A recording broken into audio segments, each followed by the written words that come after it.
BD news, खबरों में सबसे तेज। प्रदेश कांग्रेस अध्यक्ष जीतू पटवारी ने आदिवासी भूमि के मुद्दे को लेकर बीजेपी और उद्योगपतियों पर आरोप लगाया। उन्होंने दावा किया कि मध्य प्रदेश में बीजेपी नेता और उनके संरक्षण प्राप्त उद्योगपतियों द्वारा आदिवासी समुदाय के लगभग 1,26,000 हेक्टेयर भूमि खरीदी गई। भोपाल में जारी बयान में जीतू पटवारी ने कहा कि आदिवासियों की जमीन के हस्तांतरण और खरीद फरोख्त के मामलों की गहन जांच हो। उन्होंने आरोप लगाया कि कई मामलों में आदिवासी भूमि के सौदे में अनियमितताओं की आशंका है, जिससे आदिवासी समाज के हित प्रभावित हुए। पटवारी ने कहा कि यदि प्रदेश में कांग्रेस की सरकार बनती है तो ऐसे सभी भूमि सौदों की जांच कराई जाए। उन्होंने कहा कि जांच में जहां भी अवैध तरीके से भूमि हस्तांतरण या नियमों के उल्लंघन के प्रमाण मिलेंगे, दोषियों के खिलाफ कार्रवाई हो। कांग्रेस ने कहा कि आदिवासी समाज के अधिकार और उनकी जमीन की रक्षा पार्टी की प्राथमिकता है।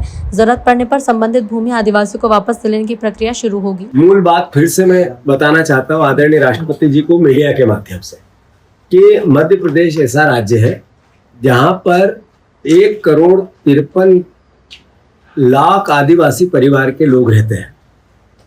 जो कानून है वो ये कहता है कि आदिवासी की जमीन किसी भी प्रकार से अन्य समाज के लोग, अन्य वर्ग के लोग नहीं खरीद सकते हैं, और जब खरीदेंगे तो सरकार की अनुमति लेनी पड़ेगी। 1,26,000 हेक्टेयर जमीन, लगभग 3 लाख एकड़ जमीन पिछले 7-8 साल में बिकी है आदिवासियों की पूरे मध्य प्रदेश में। और ये डेटा है, प्रश्न है, उत्तर है ये विधानसभा का। और खरीदी किसने?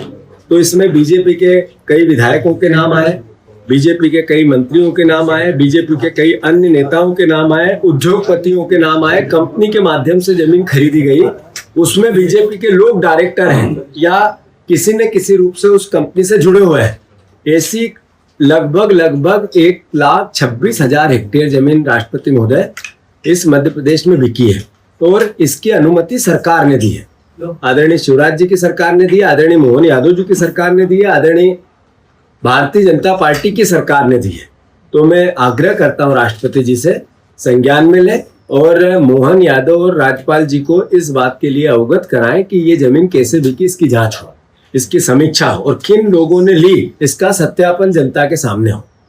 कांग्रेस पार्टी ने इसमें निर्णय लिया है कि जब हमारी सरकार 2028 में बनेगी, हम पूरे जमीन आदिवासियों की जो बिकी है उसकी समीक्षा करेंगे, और जिनने भी इस क्राइम में सहयोग किया है उनको सजा देंगे, और वापस वो जमीन उन लोगों से छीनेंगे जिन लोगों ने अवैध तरीके से ये जमीन खरीद आदिवासियों से छीनी है, और फिर उन आदिवासी भाइयों को वापस लौटाएंगे।